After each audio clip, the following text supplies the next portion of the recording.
I'm going to hit a couple more and then go in support of our presentment tonight of self-governance.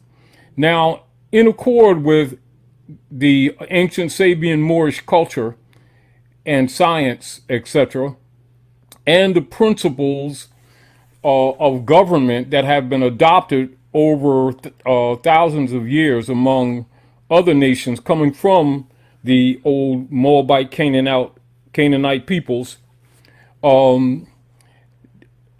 pretty much expressed in what we know today as constitutional principles.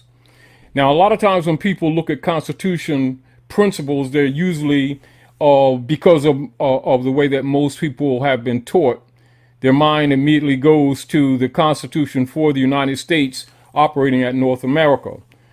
But the concept and the principles of that Constitution supersede the operations of constructed government operating at Northwest Africa, i.e. Morocco, i.e. North America, Northwest of Mexico, in contemporary times under the United States Corporation Company operatives who have been pretty much occupying Morocco for the last couple of hundred years under colonial operations and under the doctrine of discovery set forth by the popes of Rome, etc.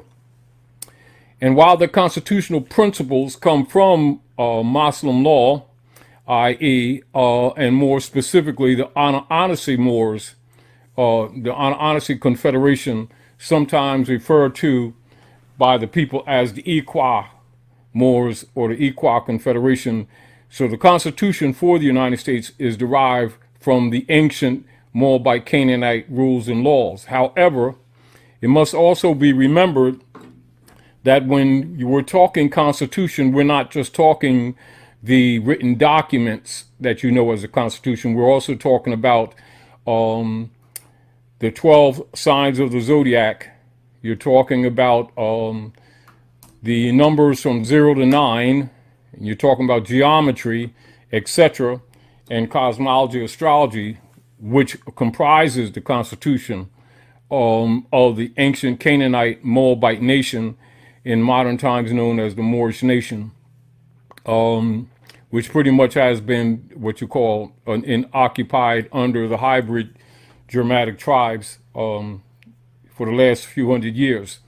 But I want to mention a few more of the facts that need to be known, civic facts, in order to give you a concept of change of frame of mind for most of the people, which is needed for the liberation of humanity from the dark side priesthood who have been pretty much governing the planet for quite some time now. Keep in mind, it is not only the restoration, the need for the restoration of the culture and traditions of the ancient Moors among the Aboriginal peoples relative to cosmology and the mathematical study of self and of nature, etc., which constitutes the culture, etc. But to understand the necessity for people to start intelligently and with knowledge, not with emotions, governing themselves due to the fact that there has been this misconception that the persons who have been operating government on the land at North America under the guise of the United States federal government, etc., being a de facto and foreign order, due to the fact that it has caused so much injury and suffering to and among the people.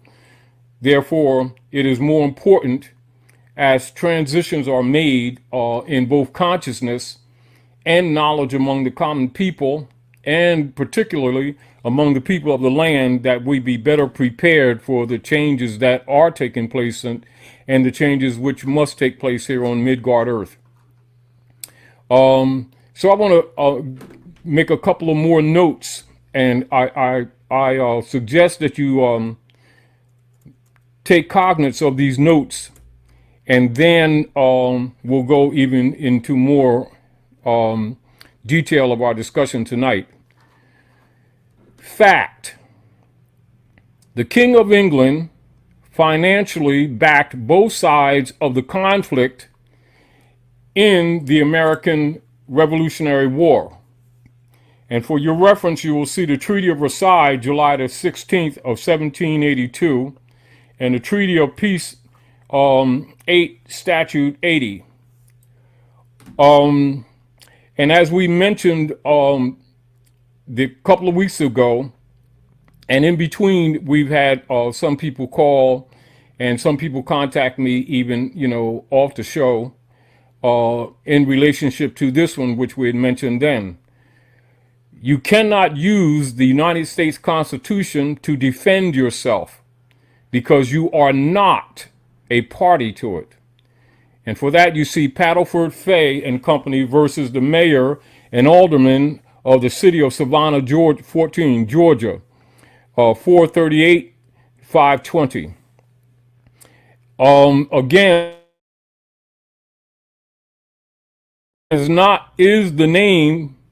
America is the name of a major continent among the 7 recognized continents. The United States Corporation doing business at North America is a British colony. The United States is a corporation. It is not a landmass. It existed before the Revolutionary War, and the British troops did not leave North America until 1796.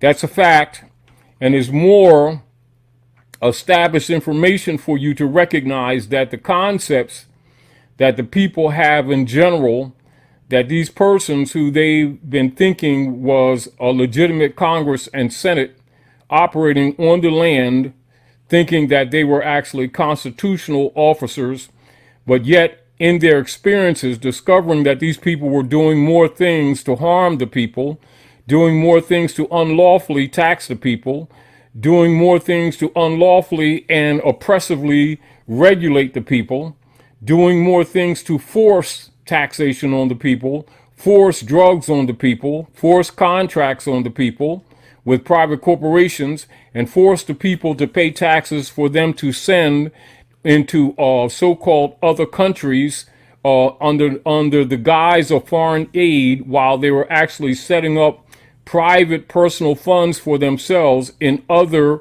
political nation states under the guise of having authority under the Constitution, when in fact they were not. They were actually operating as foreign agents and foreign operatives, and the so-called lobbyists have been and still are used as a cover for their criminality of stealing funds from the common people of America. That's both the nationals, i.e. the people of the land, and the U.S. corporate citizens who are members of their private foreign corporation operations, etc., and then sending it to other nations to the tune of billions, multiple billions of alleged dollars a year, and then claiming those debts to be on the backs of the people of the land, etc.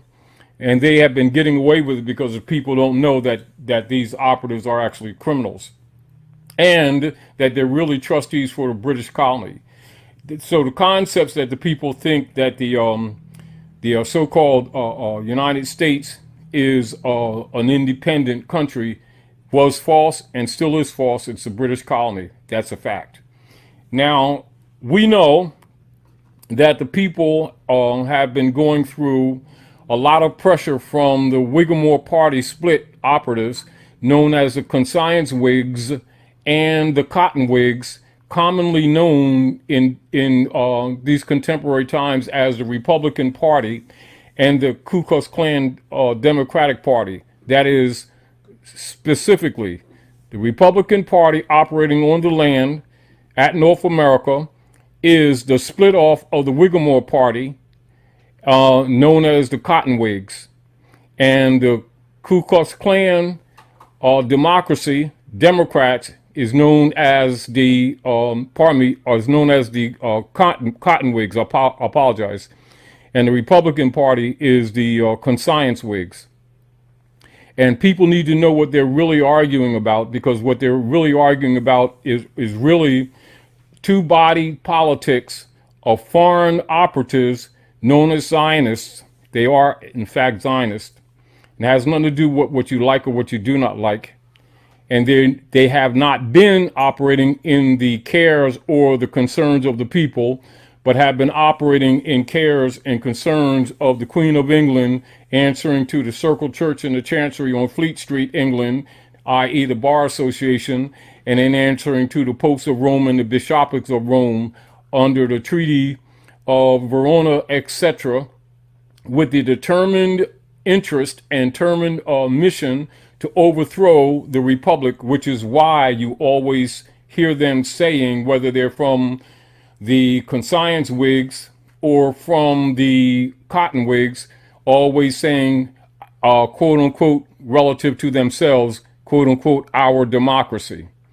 And that is the code word for the British colony trustees, etc., that these people are arguing over who they're going to vote for or not vote for, not knowing that these people are signed, and the fiction that these people's voices are heard or that they have free speech is all based in fraud.